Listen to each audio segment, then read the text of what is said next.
앞장에서 우리는 삼손이 블레셋 사람들 1000명을 나귀, 턱뼈, 무기 같지도 않은 거죠. 그것으로 1000명을 제압하는 큰 공을 세웠던 본문을 우리가 보았습니다.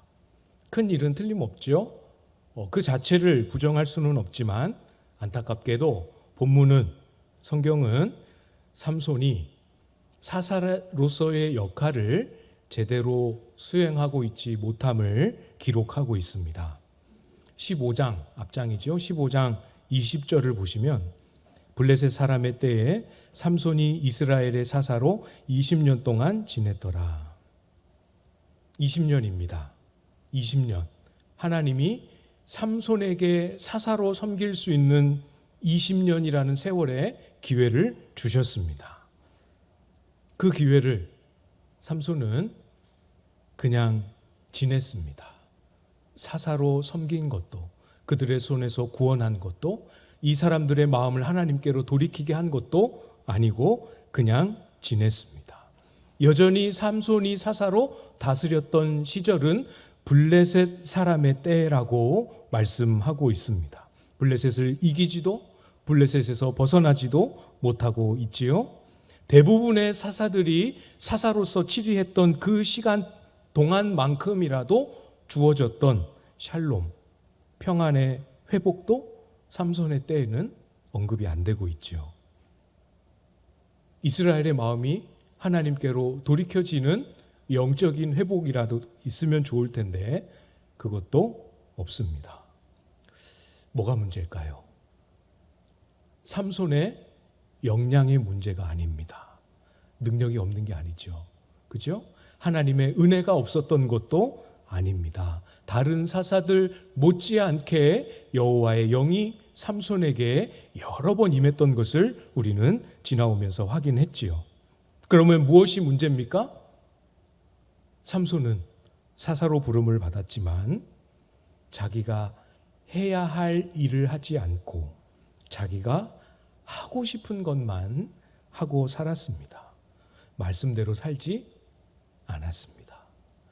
믿음으로 살지 않았던 것이죠. 능력의 문제가 아니라 순종 안 한 것이 문제입니다. 3절 말씀을 앞에 흐름을 확인하기 위해서 3절 말씀을 보시면 삼손이 밤중까지 누워 있다가 그 밤중에 일어나 성 문짝들과 두 문설주와 문빗장을 빼어 가지고 그것을 모두 어깨에 메고 헤브론 앞산 꼭대기로 가니라. 3절만 읽었지만 흐름을 좀 말씀을 드리겠습니다. 삼손은 자기가 원한 대로 한다고 말씀을 드렸죠. 성적인 욕구를 쫓아서 다시 블레셋의 도시 한가운데로 들어갑니다. 당연히 블레셋 사람들이 삼손의 행박을 아주 정확하게 확인했겠지요. 삼손이 머물러 있는 곳에 블레셋 군사들이 모여서 포위했습니다. 그때 삼손이 했던 행동이 방금 읽은 3절의 내용이에요. 성 문짝들과 두 문설주와 문빗장을 빼어가지고 그것을 모두 어깨에 메고 헤브론 앞산 꼭대기로 갔다. 이렇게 말씀합니다. 일반적이지 않은, 일반적일 수 없는 엄청난 괴력을 발휘하고 있습니다. 집대문이 아닙니다. 우리 본당 저 문도 따로 문만 떼서 직접 들으려면 통유리라 엄청 무거울 텐데 지금 삼손이 들고 있는 이 문짝들은 집문이 아니고 성문입니다. 드라마나 영화에서 보셨지요? 말이 지나다니고 마차가 지나다니고 군대 행렬이 지나다니는 큰 문입니다. 그 문짝 2개를 들고 또 그 문이 붙어있는 설주, 기둥까지 뽑아서 들고 문을 잠글 때 그 문 사이를 딱 이렇게 채워서 문을 열지 못하도록 하는 이 문 빗장까지 전부 다 몽땅 다 뜯어서 들고 갑니다. 한 사람이 들고 이동할 수 있는 무게가 아니죠. 이걸 들고 헤브론까지 60km가 넘는 거리를 들고 갔습니다. 왜 이랬을까요? 어떤 학자도 목사님도 왜 이렇게 했는지에 대해서 명확하게 확인하기 어려워합니다. 안 밝혀 있어질 뿐만 아니라 짐작조차 할 수 없는 행동이지요. 그냥 우리는 이렇게 이해할 수 있습니다. 하나님이 삼손에게 주신 이 엄청난 괴력을 아무 의미 없는 곳에, 필요 없는 곳에 쓸데없이 쓰고 있지요. 사사의 삶을 위해서도 쓰지 않고 나시린의 삶을 위해서서 쓴 것이 아닙니다.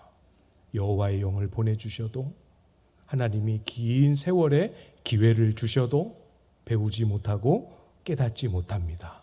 잠시의 시련을 통하여 하나님 앞에 기도하는 시간을, 때를, 상황을 허락해 주셔도 아무것도 배우지 못하고 있습니다. 무엇이 하나님이 기뻐하시는 일인지 관심도 없습니다. 자기가 원하는 대로 하고 싶은 것, 자기의 욕구를 따라 아주 충동적으로 살고 있지요. 이건 아무리 훌륭한 업적을 가진다 하더라도 이런 삶은 저와 여러분이 살아갈 성도의 삶이 아니지요. 그 삶의 끝에 뭐가 있는 것 같고, 뭐가 보이는 것 같고, 무슨 일이 일어나는 것 같아 보일지라도 아닙니다. 뭐가 되는 것 같아서 내가 잘하고 있구나, 아무 반성, 고민 없지요. 괜찮겠거니 하며 욕심과 죄의 욕망을 끝없이 쫓아 달려가고 있습니다. 오늘 본문은 삼손이 조금도 돌아보거나 멈추지 않는 욕망에 어떻게 휘둘리고 있는지를 계속해서 보여주고 있죠. 4절 말씀을 보시면, 이후에 삼손이 소래 골짜기에 들릴라라 이름하는 여인을 사랑하매. 전혀 사사의 행적과 어울리지 않는 또 다른 일이 시작됩니다. 삼손 본인은 이 들릴라라 하는 이 여인을 사랑했다, 이렇게 생각했을 것입니다. 그런 의미에서 본문도 사랑함에 이렇게 기록하고 있지요. 스스로는 사랑한다, 우리가 사랑의 관계다 여길지 모르지만 이것은 사랑이 아닙니다. 다윗이 했던 것처럼 그 관계 안에서 그 사람을 책임지기 위해 사랑을 끝까지 행하는, 어떤 어려움이 있어도 사랑을 행하는 헤세드도 아닙니다. 그냥 자기가 원하는 대로 자기 욕구에 충실할 뿐이지요.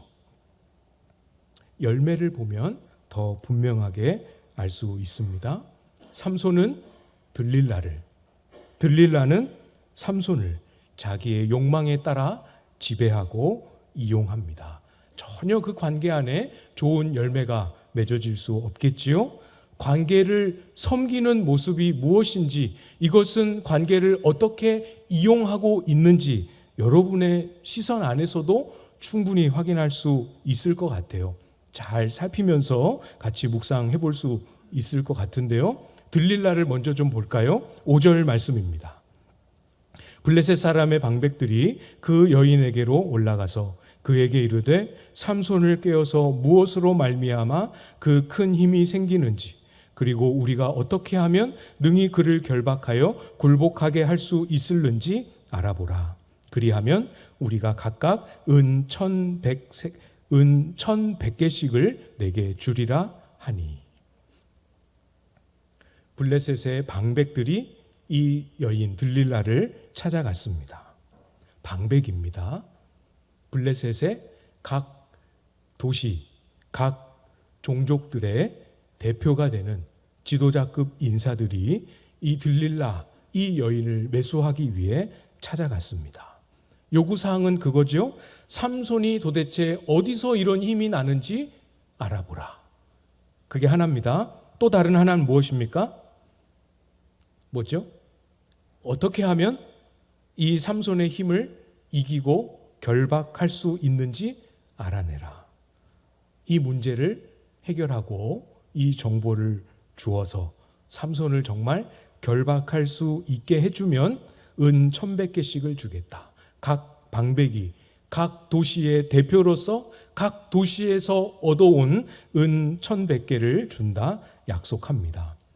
추정컨대 블레셋의 5개 도시에서 각 대표로 5 방백이 왔을 것으로 예상해 볼 수 있는데요. 어떤 분이 이걸 계산을 하셨더라고요. 오늘날로 수억 원에 해당하는 금전적 가치를 가지고 있을 것이다. 이렇게 얘기를 하시더라고요. 엄청난 기회 아닙니까? 방백들이 자기를 찾아왔습니다. 돈으로도 금전적으로도 그렇지만 자기의 인생의 앞으로 출세할 수 있는 길이 열린 것 아니겠습니까? 6절에 보면 들릴라는 이 제안을 그대로 받아들입니다.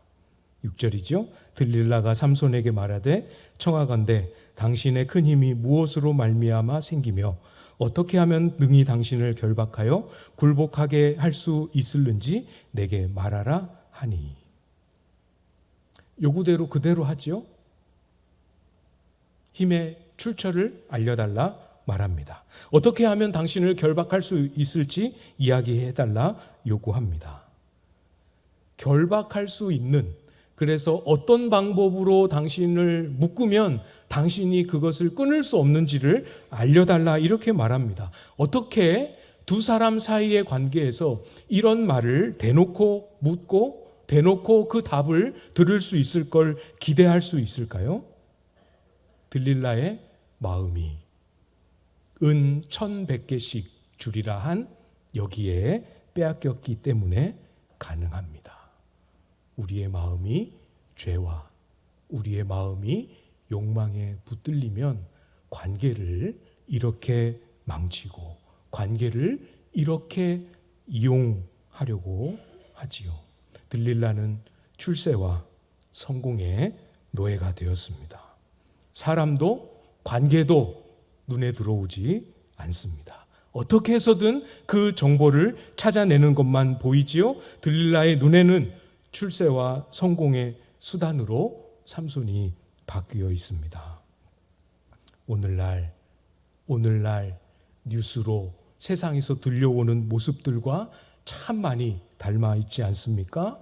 그러나 세상만 그런 게 아니고 우리의 마음은 나의 겉으로 삼손처럼 들릴라처럼 드러나지는 않지만 나의 마음에 잘 보이지 않는 그런 욕심과 그런 죄로 인하여 하나님이 나에게 맡기신 관계와 영혼들을 어떻게 대하고 있는지 우리도 돌아봐야겠지요.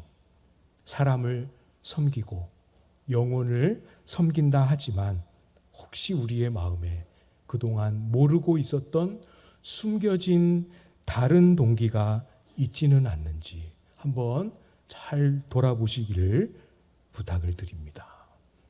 겉으로 드러나는 내가 생각하는 이유 말고 내 마음속에 미처 깨닫지 못했는데 내 마음에 이런 다른 계산과 다른 동기가 있었구나 하는 숨겨진 동기를 찾아보고 탐색해 본 적 혹시 있으십니까? 한번 해보십시오. 우리의 영혼에 참 유익합니다. 힘들지만 유익합니다. 오늘 나는 정말로 영혼과 교회를 위하여 진실한 마음과 동기로 땀을 흘리고 움직였는가? 아니면 체면 때문에, 시선 때문에 인정받으려고, 칭찬받으려고, 혹은 그 외에 다른 그 무엇 때문에 움직이고 있지는 않았는가? 나는 무엇을 따라 행동하고 어떤 동기로 살아가고 있는가? 한번 잘 돌아보시기를 부탁을 드립니다. 돌아보는 것으로 끝내지 말고 내 마음속에 드러나는 다른 동기들이 있을 때 그건 말고 우리의 마음이 하나님의 사랑과 긍휼로 채워질 수 있도록 주님 앞에 나아가실 수 있기를 바라요. 하나님의 긍휼이 내 마음을 채우고 하나님의 선하심이 또 신실하심이 내 마음을 지배하고 있을 때 그래야 사람이 사람으로 보입니다. 영혼이 내가 사랑하고 귀하게 여길 상대로 보이게 되죠. 사람이 불쌍히 여길 수 있는 그 영혼을 긍휼히 여길 수 있는 마음의 여력이 생겨나게 됩니다. 어떻게 하면요? 하나님의 긍휼과 사랑으로 내 마음이 채워지기 시작해야 되는 것이죠. 우리의 딱딱하고 힘겹고 지친 마음, 주님의 은혜로 다시 좀 촉촉해지고 부드러워져야, 여러분 의자의 앞에 보이시죠? 많은 이름들, 이 이름들이 한 번도 들어본 적 없는, 전혀 모르는 이름들이지만 내 마음이 은혜로 부드러워지고 촉촉해질 때 내가 잘 모르는 이 이름들이지만 기도하고 싶고, 내가 모르는 분이지만 이분이 연세가 어떻게 되는지, 성별이 어떻게 되는지 아무것도 모르지만 그래도 이분이 이 기회에 하나님을 믿게 되기를 간절히 바라는 그런 선한 열망이 우리 안에 생길 수 있지 않겠습니까? 멈추지 않고 쉬지 않고 기도해야 하는 이유가 바로 여기에 있지요. 자주 우리의 마음은 잃어버립니다. 하나님이 채우신 것을 잃어버립니다. 다시 주님 앞에 나아가고, 다시 기도의 자리를 찾아 나아가서 우리의 마음을 하나님이 행하시는 일들로 꼭 자주 채워 넣으실 수 있기를 부탁을 드립니다. 삼손을 좀 볼까요? 삼손도 들릴라와 전혀 다르지 않습니다.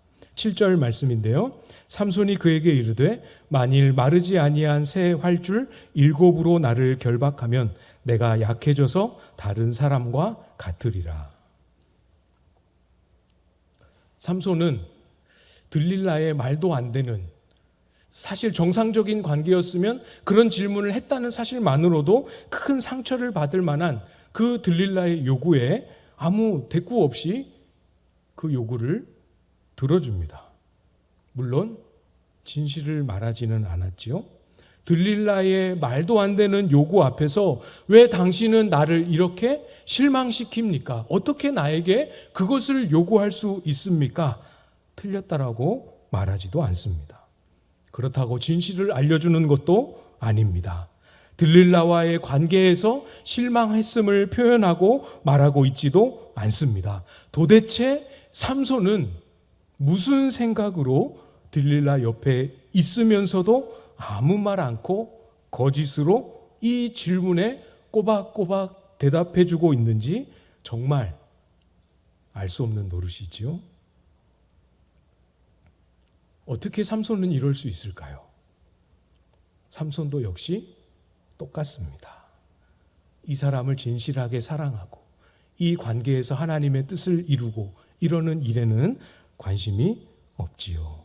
하나님이 주시는 바른 마음이 아니라 욕망의 지배를 받고 있는 똑같은 모습입니다. 들릴라가 어떻게 행동해도 상관없고 삼손은 본인이 원하는 것만 얻고 누리면 상관없는 그런 사람이었던 것이죠. 자기의 말도 안 되는 요구에 답을 주는 삼손을 보고 들릴라는 점점 더 적극적으로 삼손을 지배하려고 합니다. 3번의 대화가 왔다 갔다 합니다. 그리고 15절이지요. 15절을 가서 보시겠습니까? 15절을 여러분이 한번 읽어주시겠습니다. 15절 시작.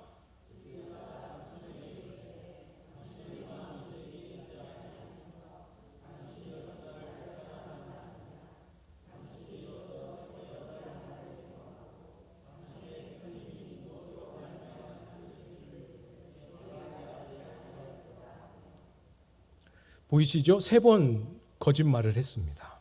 그리고 3번의 시도가 실패한 것이죠. 처음은 새 활줄 7, 우리가 7절에서 보았습니다. 두 번째는 쓰지 아니한 새 밧줄로 하면 된다, 이렇게 거짓말했습니다. 세 번째는 내 머리털 7가닥을 날실과 섞어서 짜면 그것으로 나를 결박하면 나를 이길 수 있다, 이렇게 말했습니다. 전부 다 거짓말이지요. 다 실패인 것이 확인된 후에 15절의 내용이죠. 들릴라는 다시 삼손에게 요구합니다. 그러나 훨씬 더 강하게 요구하지요. 내용을 보십시오. 당신의 마음이 내게 있지 아니하면서 당신이 어찌 나를 사랑한다 하느냐. 어떤 의미인지 이해되시죠? 내가 원하는 대로, 내가 원하는 답을 주지 않으면 당신이 나를 사랑하는 게 아니다. 우리의 관계를 우리의 죄성이 지배하고 욕망을 따라 관계를 맺으려 할 때 나타나는 전형적인 모습이지요. 그 관계 안에 맡기신 그 영혼을 섬기려고 하지 않고, 그를 위하려고 하지 않고 이용하려고 합니다. 내가 원하는 대로 해줘야 그것이 당신이 나를 사랑한다는 증거다. 이용하려는 사람들의 공통적인 생각이지요. 끝까지 자기가 원하는 것을 알아내려고 요구하는 들릴라. 진실을 말하지 않으면서도 선명하게 행동하지 못하고 계속 끌려다니기만 하는 삼손. 둘 다 우리가 앞에서 보았던 것처럼 그 마음을 하나님 앞에 두고 하나님의 것으로 채우지 못하고 있습니다. 오늘 말씀의 제목처럼 은혜 아래에 머물지 못하고 자신이 은혜 아래 지배를 받지 못하고 있는 모습이지요. 사사임에도 불구하고 나실인임에도 불구하고 죄와 욕망의 지배를 당해내지 못하고 있습니다. 여러분, 이 구조를 잘 이해하셔야 합니다. 죄를 당해내지 못하고 실패했으니 회개하고 돌이키면 된다. 틀린 말은 아니지만 그보다 먼저 선행되어야 할 것이 있습니다. 우리의 마음이 하나님의 은혜 아래에 있어야 합니다. 먼저 우리의 마음이 하나님의 은혜 아래로 들어가야 합니다. 로마서 6장 14절 말씀인데요. 죄가 너희를 주장하지 못하리니 이는 너희가 법 아래 있지 아니하고 은혜 아래에 있음이라. 죄를 다룰 때 죄를 고백하고 회개할 필요가 없다는 뜻이 아닙니다. 죄를 멈추고 돌이키고 고백하고 회개해야 합니다. 그러나 그보다 먼저 우리가 회개해야 하는 이유, 회개가 우리에게 실제로 효력을 가질 수 있는 이유를 알아야지요. 먼저 주님이 우리에게 이루어 놓으신 일을 잘 헤아릴 필요가 있습니다. 그 일이 무엇입니까?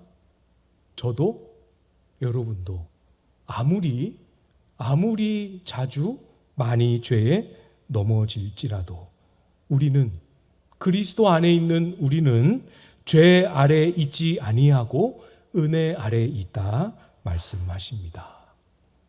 이것이 우리 주님께서 우리에게 이루어 놓으신 일입니다. 그래서 죄가 우리를 주장할 수 없고, 그래서 우리가 멈출 수 있고, 그래서 우리가 죄에서 돌이키며 잘못했습니다 고백하고 하나님 앞에서 하나님이 원하시는 삶으로 방향을 전환할 수 있는 것입니다. 죄 앞에 멈춰야 합니다. 멈출 수 있어야 합니다. 우리의 마음이 주님의 은혜 아래 있음을 진실로 붙잡고 우리의 마음으로 품을 수 있기를 바랍니다. 죄를 안 짓기 위해 피 흘리기까지 싸우고 노력해야 하지요. 꼭 필요한 싸움입니다. 그러나 절반의 싸움이죠. 나머지 절반은 무엇입니까? 우리의 마음이 하나님의 것으로 채워져야 합니다. 하나님 앞에 나아갈 때 하나님이 우리 속에 일하심으로 말미암아 처음 시작했던 내 고백이 하나님을 향한 신뢰와 믿음의 간구로 바뀌게 되고, 처음에 품었던 내 생각과 내 계획이 하나님의 뜻과 하나님의 인도하심을 따라 바뀌어지는 이 은혜로 먼저 우리의 마음이 채워져야 합니다. 그것이 죄가 우리를 주장하지 못하게 하는 힘이고 그 힘의 원동력이지요. 주님 앞에 요즘 기도 많이 하시지요? 새생명 축제를 위해서라도 특별히 더 많이 기도하고 계시지요? 주님 앞에 자주 나아가 우리의 마음을 주님의 것으로 채우는 시간을 가지셔야 합니다. 다시 주님 앞에서 우리가 죄 아래 있지 아니하고 우리가 어떤 경험을 하든 우리가 주님의 은혜 아래 있음을 다시 확인하고 이 진리를 우리 속에 살아나게 하시는 그 은혜와 역사로 채워질 수 있기를 바랍니다. 그래서 정말로 죄가 더 이상은 나를 주장하지 못하도록 멈출 줄도 알고 그 죄에서 속히 돌이킬 줄도 아는 정말 하나님 앞에 살아있는 참 성도의 삶 살아가는 저와 여러분들 다 되실 수 있기를 주님의 이름으로 축복합니다.